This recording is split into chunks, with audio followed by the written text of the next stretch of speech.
자, 이어서 여러분 교재 쭉 보면은 지금까지 설명한 내용이 쭉 있죠. 그 부분에 대해서 좀 참고할 수 있도록 하고요. 여러분들 교재 90페이지 수식어 부분. 자, 수식어는 대체적으로 체언 앞에 놓여 체언의 내용을 자세하게 꾸며주는 관형사화, 용언 앞에 주로 놓여서 용어를 꾸며주는 부사, 이렇게 해서 그 관형사와 부사가 있는데, 대체로 이 관형사의 종류에는 성상관형사, 지시관형사, 수관형사. 성상관형사라는 것은 성질과 상태를 나타내는 관형사를 성상관형사라고 하고, 지시관형사라는 것은 어떤 대상을 가리켜 지시하는 말을 지시관형사라고 그러죠. 이 밖에 수관형사라는 것은 사물의 양이나 수를 나타내는 말, 앞서 우리가 수관형사와 관련돼서는 수사와 구별하는 것들 배운 적 있을 겁니다. 그 내용 잘 기억해 두시고요. 이러면서 관형사의 특징, 자, 보기 전에 거기 소위 관형사가 놓이는 순서 정도 하나 기억해 두면 되겠네. 그래서 관형사,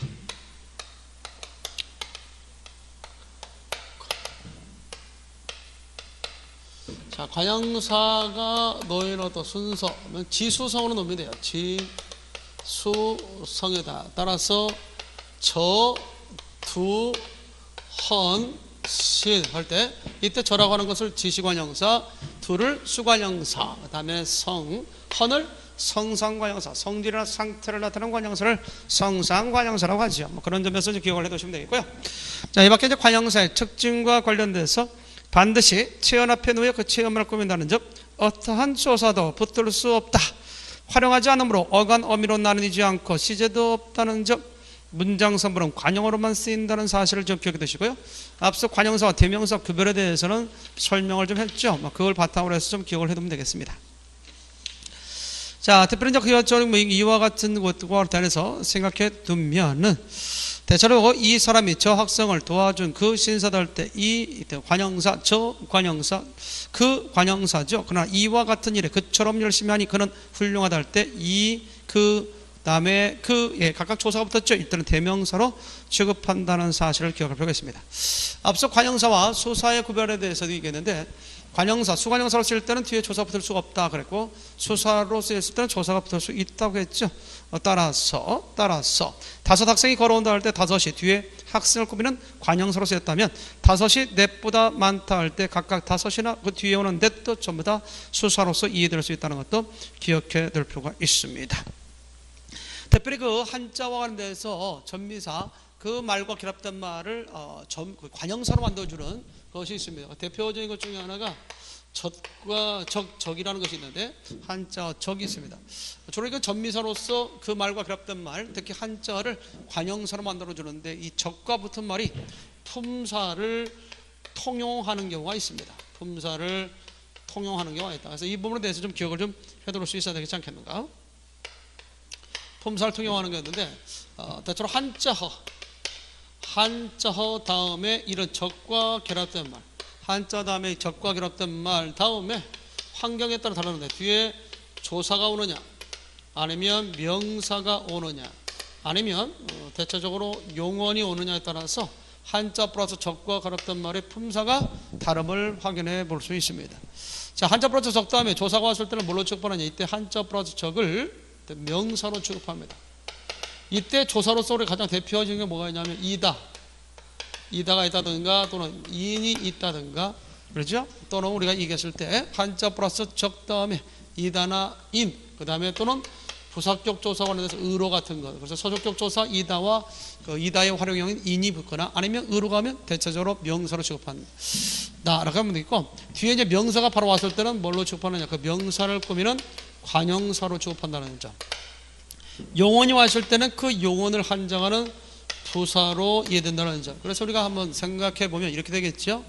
예를 들어서 다음 같은 내용입니다. 자, 하나 예를 들어볼까요? 인간적. 자, 이렇게 인간적이다, 인간적인, 인간적으로 할 때 이때 인간적의 품사를 명사로 본다는 사실을 기억할 필요가 있겠고, 그 다음에 인간적 사고다 라고 할 때 결국 인간적이라는 말 다음에 명사가 왔죠. 그때는 그 명사를 꾸미는 관형사로 보인다는 아니고, 용언이 왔을 때 우리가 생각해 둘 수 있겠죠. 이 경우는 두 가지만 좀 기억해 두면 되겠는데, 두 가지를 좀 기억해 두면 되겠는데, 대체적으로 비교적 비교적 쉽다. 비교적 쉽다 또는 우리가 얘기했을 때 가급적 해라. 비교적 쉽다, 가급적 해라 할 때 각각 비교적이 쉽다를 꾸미기도 하고 가급적이 해라를 갖다 꾸미게 되죠. 이때는 우리 부사로 취급한다. 이런 정도로 머릿속에 넣어둘 필요가 있습니다. 따라서 다시 한번 정리하면 한자 플러스 적 다음에 조사가 오게 되면 명사로 취급한다. 한자 플러스 적 다음에 명사가 오면 관형사로 취급한다. 한자 플러스 적 다음에 용언이 왔을 때는 부사로 취급한다는 사실을 좀 기억해 두면서 때에 따라서 이렇게 나올 때도 있어요. 주의할 것이 적이 연속적으로 나올 때도 있거든요. 예컨대 보면 효율적 합리적 사고다. 자, 이렇게 효율적 합리적 사고라는 말이 이렇게 나올 때가 있어요. 그럴 때는 이렇게 적이 연속적으로 나올 때는 이 앞에 것의 품사는 뭘까? 여기다 쉼표가 다 들어갈 수 있는데요. 일단은 이 뒤에 것을 통해서 앞에 것의 품사를 정해주면 돼요. 뒤에 것이 합리적 다음 바로 명사가 왔기 때문에 이때의 합리적은 관형사니까 이것도 역시 관형사다. 만약에 여기 뒤가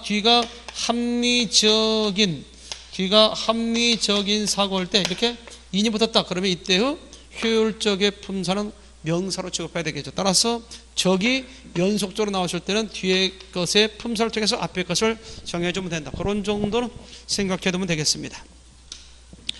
자, 그 다음에 이제 관형사와 형용사 구별에 있어서 세 번째 항목에 있어서 잘 나오는 것이 있는데 그 중에 시험 문제, 관형사와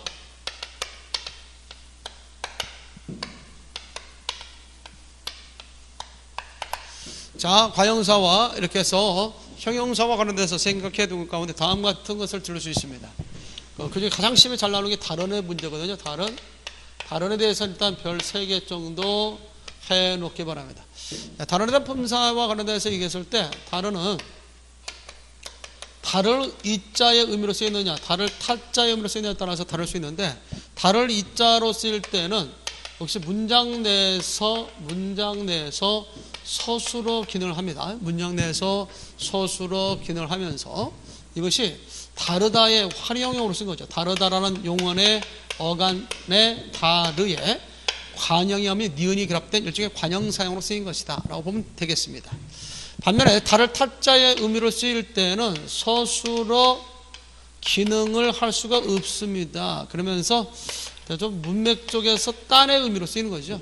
그럴 때는 관형사로 쓰인 것이다 라고 얘기할 수 있습니다. 자, 하나 예를 들어서 보면 잘 적어 놓을까요? 이 옷은 하나의 예를 들어서 보면 이 옷은 다른 가게에는 없습니다. 이 옷은 다른 가게에는 없습니다. 이런 표현이 있을 수 있겠고요.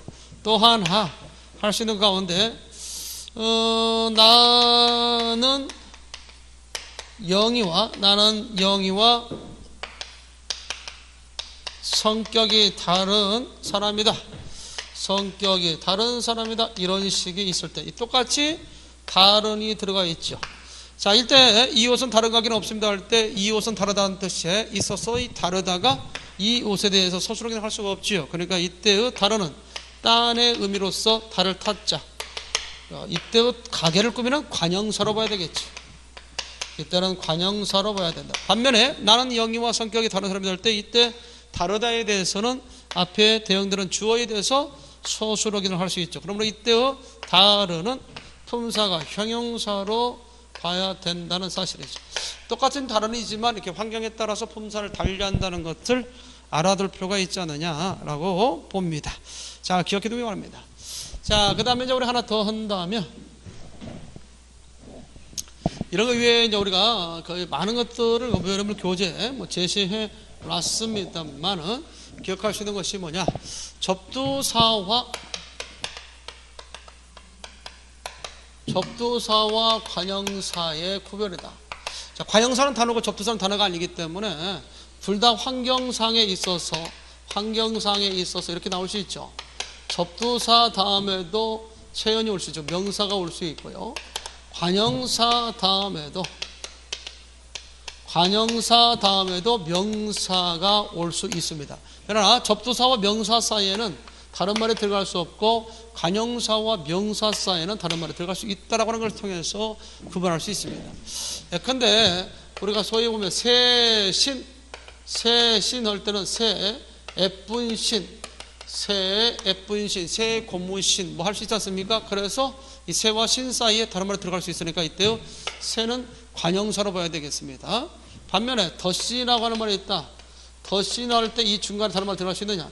없다는 거죠. 더 F인신 안 되죠? 덧 고무신 말 안 됩니다. 따라서 이때요 젖은 뭘로 봐야 된다? 접두사로 봐야 된다. 따라서 요것에 대한 예, 요것에 대한 이렇게 서로 바뀌었는데 여러분들 기억을 해둘 필요가 있겠다. 이렇게 해서 이때의 새는 관형사로서, 이때의 덫은 접두사로 봐야 되겠다. 그래서 접두사와 관련돼서 된다면 이것은 붙여 써야 되겠죠. 그래서 평소 쓸 때 하나의 단어로서 덫이라고 해야지만 요 경우는 각각의 관형사로서 각각 단어니까 이 관형사, 명사 단어니까 띄었어야 맞다는 점, 이런 것들도 아울러 기억해 두면 되겠습니다.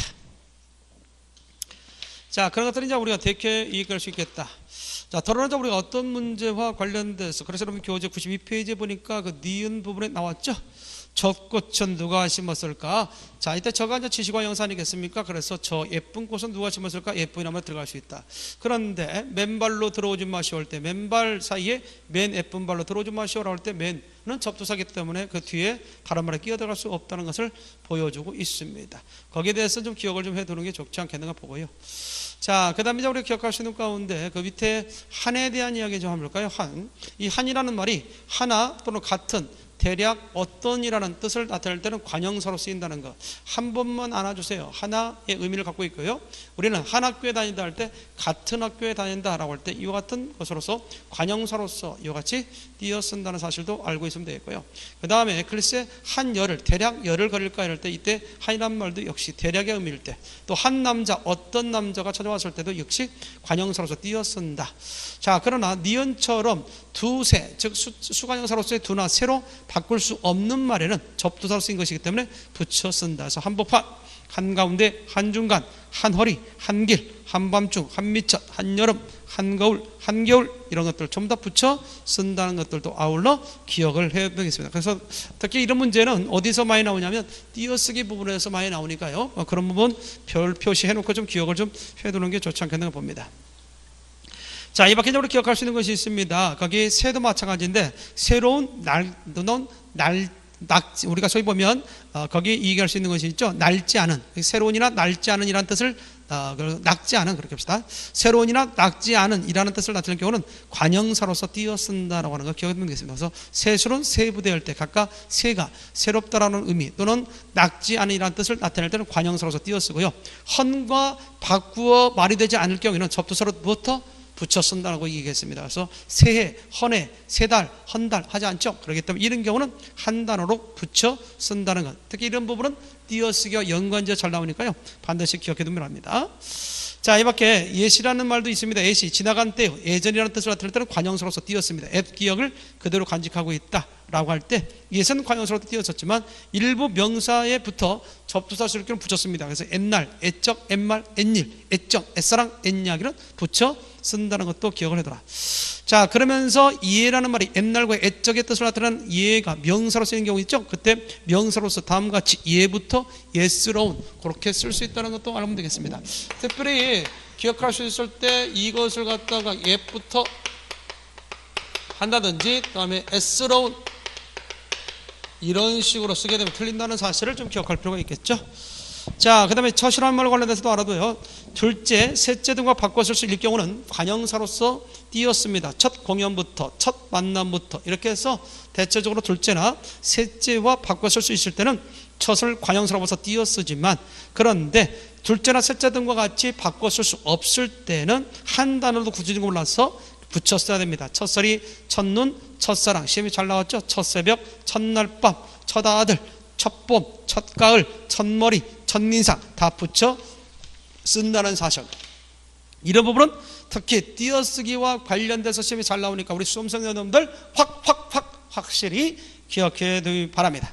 자, 맨이란 말입니다. 가장 제일이라는 뜻을 나타낼 때는 관형사로서 띄었습니다. 맨 처음, 맨 끝, 맨 나중, 맨 꼴찌 할 때는 띄었었죠. 그러나 다른 것을 더하지 않은 또는 그것만이라는 뜻을 갖고 올 때는 접두사로서 붙였습니다. 그래서 맨눈, 맨발, 맨몸, 맨손, 맨주먹, 맨밥 할 때는 붙여 쓴다는 사실 기억할 필요가 있습니다.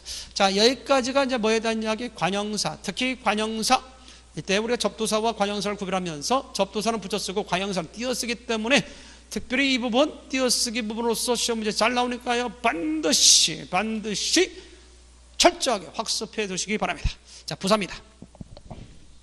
주로 용언 앞에 놓여서 뒤따르는 용어를 꾸며주는 것을 부사라고 했죠. 그래서 문장상에서 주로 어떻게 이해되면 부사고 어떤으로 이해되면 관형사다. 그래서 이 부사와 관형사를 구분하는 기준 가운데 어떤 하면 관형사, 어떻게 하면 부사다, 이렇게 생각해도 쉽습니다. 자, 거기에 따라서 우리는 성분부사와 그다음에 지시부사, 특히 성분부사라고 하는 것과 문장부사, 그렇게 두 가지 나눌 수 있는데, 그 중에 성분부사에는 성상부사가 있다든가 지시부사가 있다든가 부정부사가 있다든가 이렇게 해서 우리가 기억을 해둘 수 있습니다. 그래서 성분부사에는 주로 성질이나 상태를 나타내는 부사 속으로서 어떻게라는 형식으로 이해되는 부사를 성상부사라고 합니다. 그 내용이 있으니까 참고 좀 해둘 수 있어야 되겠고요. 그 다음에 대체적으로 보게 되면 다음 같은 거 있죠. 지시부사. 지시부사 같은 경우는 방향이나 거리, 시간, 초소 등을 지시하는 부사를 갖다 우리가 지시부사라고 하죠. 그래서 이리저리 그리, 요리고리 나오죠. 또는 시간부사도 있습니다. 오늘, 내일, 어제, 모레 같은 경우도 마찬가지로 이와 같은 지시부사로서 이해될 수 있다는 것입니다. 특별히 우리가 기억할 수 있는 것 중에 이런 부분이 있습니다. 시험 문제 출제될 수 있는 가운데 품사에 구별이 돼서 품사와 구별이 돼서 부사와 명사 구별을 할 때, 부사와 명사 구별할 때가 있습니다. 그런데 부사와 명사 구별에 있어서 보면 오늘 간다라는 말이 있고,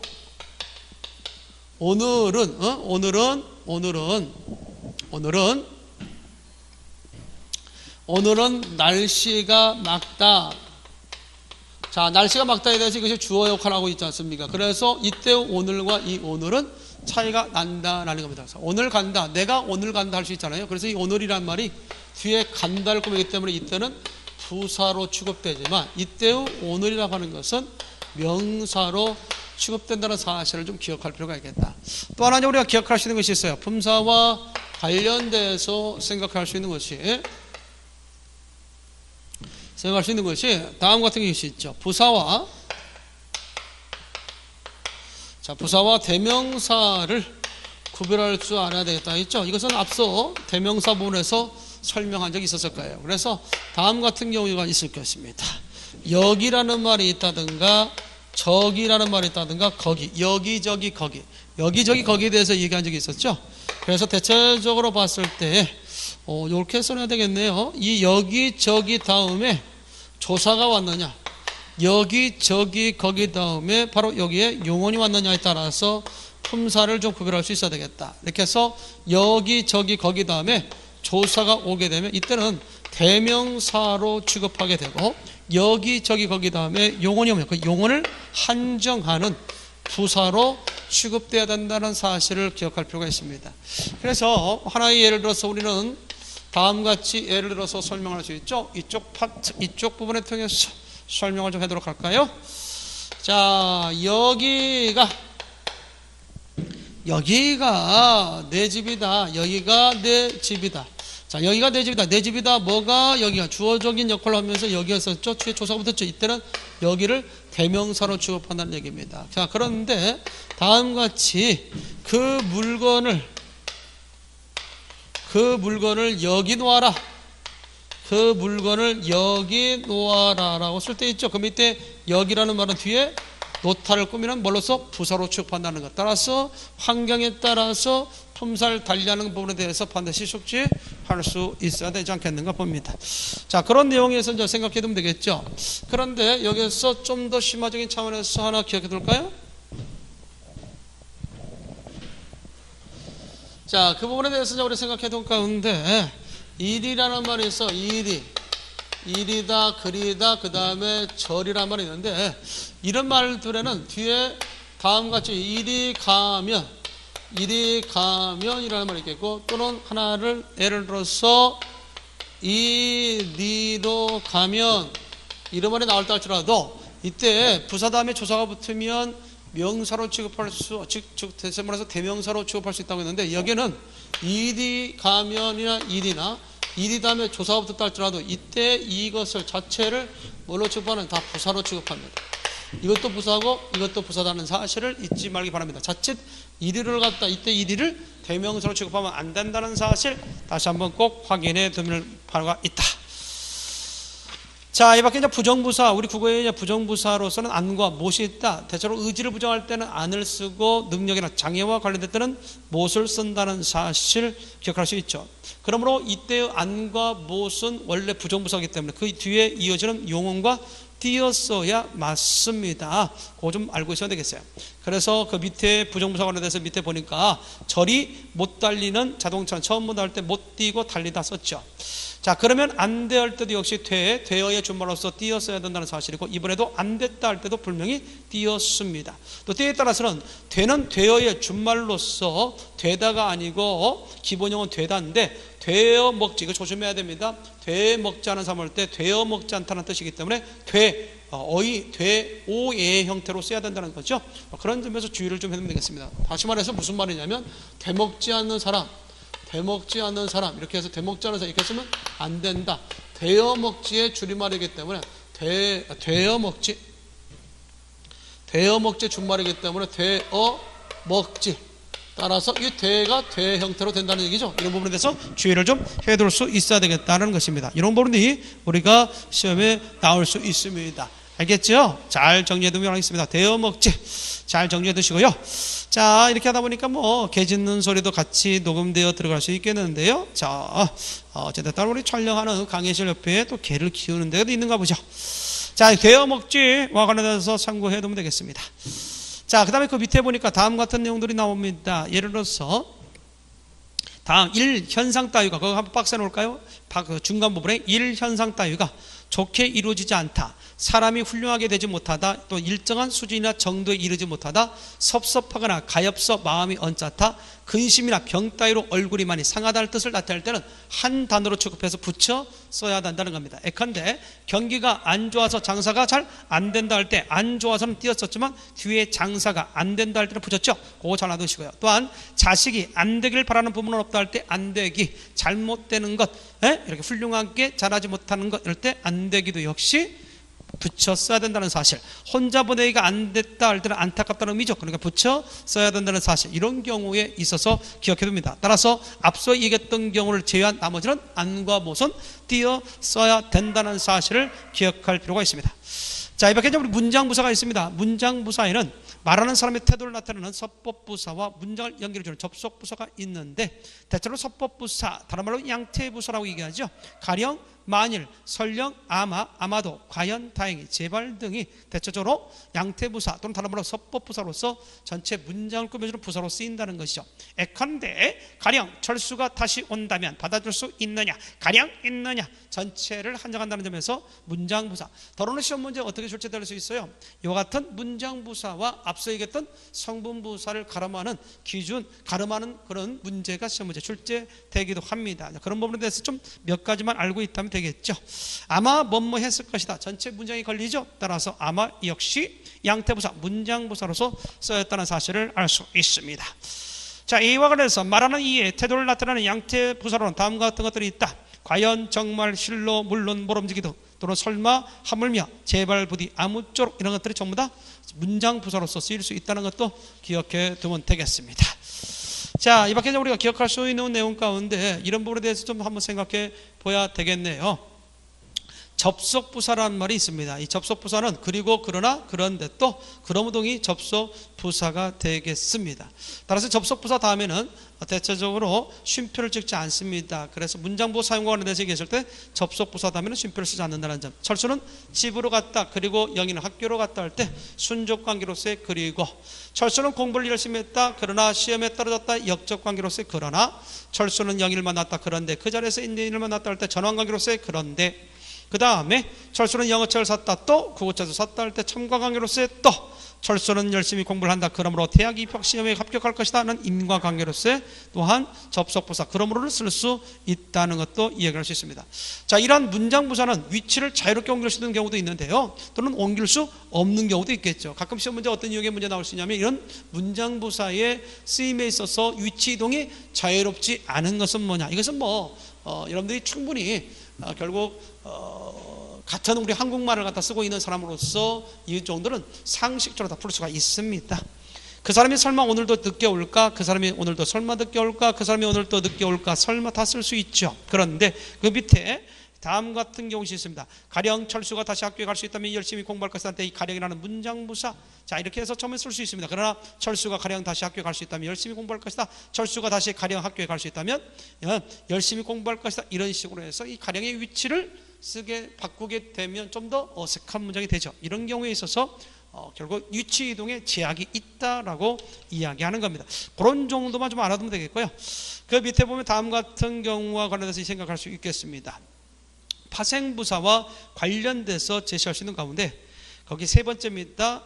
부사가 아닌 것에 부사 파생점에서 붙여 만든 부사를 파생부사라고 얘기하는데, 대체적으로 우리가 교재에 나와 있는 것처럼 부사로 파생된 거 있죠. 동사 어근의 전미사 우가 또는 오를 넣어서 각각 부사로 파생된 게 있네요. 맞다에 대해서 마주, 넘다에 대해서 너무, 참다에 대해서 참아, 비롯다에 대해서 비로소가 있겠네요. 그래서 여러분들 그 보면 맞다에 대해서 맛 플러스 우가 돼서 마주가 됐다. 마주 보는 눈길로 하는 거고요.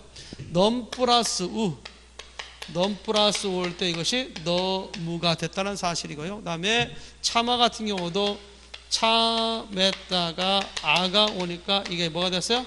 참아가 됐다는 사실이고, 비롯다에서 오가 오니까 이게 뭐가 됐어요? 그렇죠. 비로소가 됐죠. 이것은 다 부사로 파생됐다는 사실을 알고 있습니다. 이 밖에도 형용사 어근에 전미사부터서 부사로 파생된 경우 있는데, 잦다에 대해서 자주, 많다에 대해서 많이, 깨끗하다에 대해서 깨끗이 다 되죠. 높이도 마찬가지고 다르 플러스 이에 달리가 됐네요. 자, 이런 것들이 전부 다 부사로 파생된 것을 말합니다. 그 밑에 부사에다 제차 부사의 전미사가 되어 있죠. 자, 그래서 곱고 집집 더욱이 일찍인데 거기에 좀 우리가 말이 좀 잘못된 것을 우리가 얘기할 수 있습니다.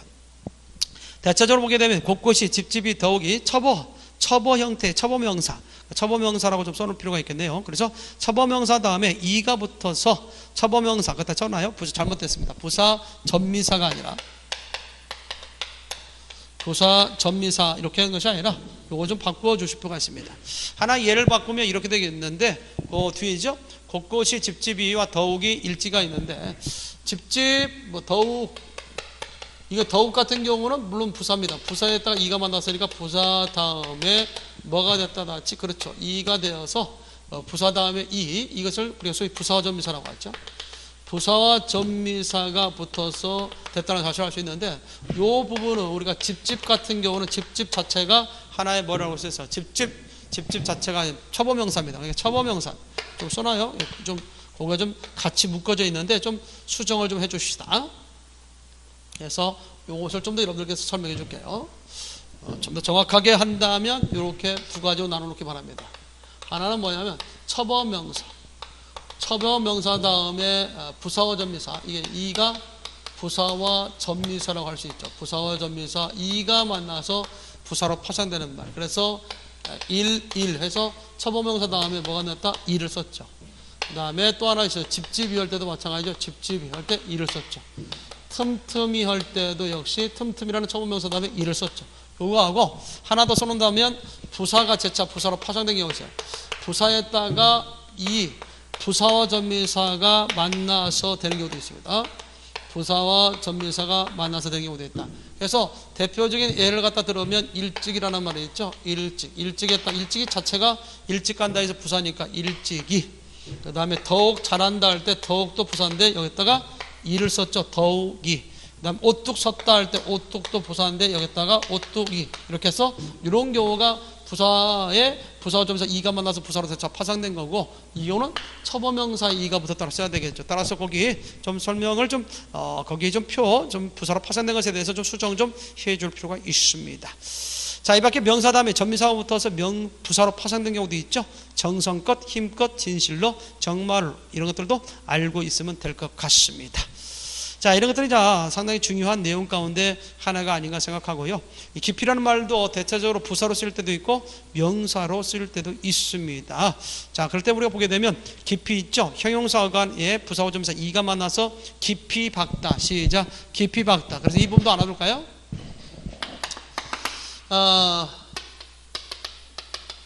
바다의 깊이라는 말이 있고, 그 다음에 우리가 대체적으로 깊이 박다라는 말이 있죠. 깊이 박다. 그랬을 때 요 경우에 있어서 깊이는 앞에 관형어의 수식을 받았기 때문에 이때는 명사. 그래서 이거는 어떻게 분석되냐면 형용사의 어건 깊에다가 명사와 전미사, 명사와 전미사가 붙어서 된 거죠. 그래서 깊이가 된 거고, 이 깊이는 깊이 다음에 뒤에 박다라는 용을 꾸미기 때문에 이때의 이라고 하는 것은 부사와 전미사로서 이해돼야 된다.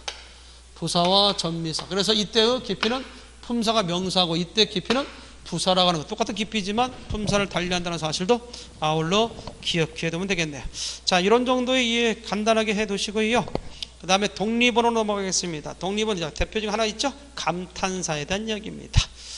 자, 감탄사는 형태는 변하지 않고 조사와 결합하지 않고요.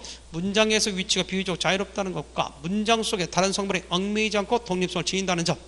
자, 그렇다면 어떤 것은 그 감탄사가 아니냐. 거기 밑에 있는 것처럼 실제적인 이름으로 상대방을 부르면 감탄사가 아니라는 점. 길동아 할 때 사람 이름 플러스 혹격조사는 독립어는 될 수 있어도 감탄사는 아니라는 점. 그러나 동물을 부르는 소리는 감탄사로 취급됩니다.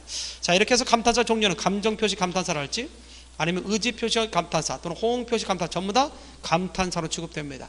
더러니 이 감탄사가 품사를 통용하는 경우 있는데 교재 98페이지 보면 다음과 같이 제시고 있습니다. 그래서 형용사가 와 감탄사가 품사 통용하는 경우 있죠. 보아야 그렇고 그렇지. 이때 그렇지라는 것은 형용사 그렇다의 활용 형태로서 형용사지만 그렇지 바로 그거다 할 때 그렇지는 감탄사로 쓰인다는 거죠. 또 때에 따라서는 명사와 감탄사가 같이 두루 쓰인 경우도 있는데 그것이 정말이야 할 때 정말이냐 할 때 정말은 명사지만 정말 여러분이구나 할 때 정말은 감탄사로 쓰였다는 것. 자, 세 번째로서 관형사와 감탄사를 구별하는 것도 있는데 저런 일도 있나 할 때 저런이라는 것이 관형사로서 뒤에 일을 꾸미고 있지만 저런 왜 그랬을까 할 때 저런은 감탄사로 쓰였다는 것. 자, 부사와 감탄사를 구별하는 것도 있네요. 아니 가고 어이하리 할 때 아니라는 말은 뒤에 가다를 꾸미는 부사지만 아니 그것이 더 좋아 할 때 아니는 대체적으로 감탄사로 쓰인다는 것도 기억을 해둘 필요가 있습니다. 이 감탄사는 독립의 역할을 하기 때문에 대체적으로 이런 감탄사 다음에는 쉼표나 이런 마침표 같은 경우가 들어갈 수 있다는 것도 기억을 해두면 되겠습니다. 자, 예를 들어서 다섯 번째 항목도 마찬가지죠. 수사와 감탄사. 천만에 하나라도 거짓이. 이때 천만이라는 말은 뒤에 조사가 붙었으므로 수사로 취급할 수 있지만 천만에 난 하지 않았을 때 이때 천만에는 감탄사로 쓰였다는 점. 또 하나 대명사와 감탄사를 구별하기도 합니다. 이 일은 했대 이는 대명사로 쓰인 거지. 아니, 이 일은 얘가 했다. 이 아이가 했다라고 할 때 그때 얘가 대명사지만 얘 내 이름이 뭐니? 할 때 부르는 말은 이때는 감탄사로 취급된다는 점. 자, 동사와 감탄사도 있습니다. 이제 그만해 두어라 할 때 두어라는 동사지만 두어라 물어 무엇하를 두어라 이때는 감탄사로 쓰였다는 점. 형용사와 감탄사를 구별하기도 하죠. 집에 가만히 있다 할 때 있다는 형용사지만 있지 영미야 이게 뜻없이 붙이는 말이 있죠. 이때 있잖아 뭐 있지 이런 것들은 감탄사로 취급된다는 사실을 기억할 필요가 있습니다. 자, 지금까지 아주 오랜 시간 동안에 우리는 품사에 대해서 쭉 살펴봤습니다. 오늘 현행 국어에서의 품사는 몇 품사? 그렇죠. 구품사를 갖다가 정하고 있다. 구품사는 뭐죠? 그렇습니다. 명사, 대명사, 수사, 관형사, 부사, 조사, 감탄사, 동사, 형용사에 대한 이야기. 그래서 최근에 와서도 공무시험 문제에 있어서 품사 구별의 문제들 잘 나왔으니까요. 그런 부분에서 잘 기억을 해둬야 됩니다. 품사를 잘 알아야 됩니다. 품사를 안다는 것은 결국 띄어쓰기를 알 수 있다는 거죠. 왜? 하나의 단어는 결국 품사니까요. 우리 국어에서 띄어쓰기의 원칙적 단어는 단어 띄어쓰기를 하기 때문에 이 품사에 대해 정확하게 알아두는 것이 중요합니다. 자, 여기까지 품사에 대한 얘기를 했습니다. 다음 시간에는 우리가 여러분들 교재 99페이지 단어의 형성에 대한 이야기, 이것도 만만치 않죠? 단어 형성 방법에 대해서 살펴보도록 하겠습니다. 다음 시간에 봐요.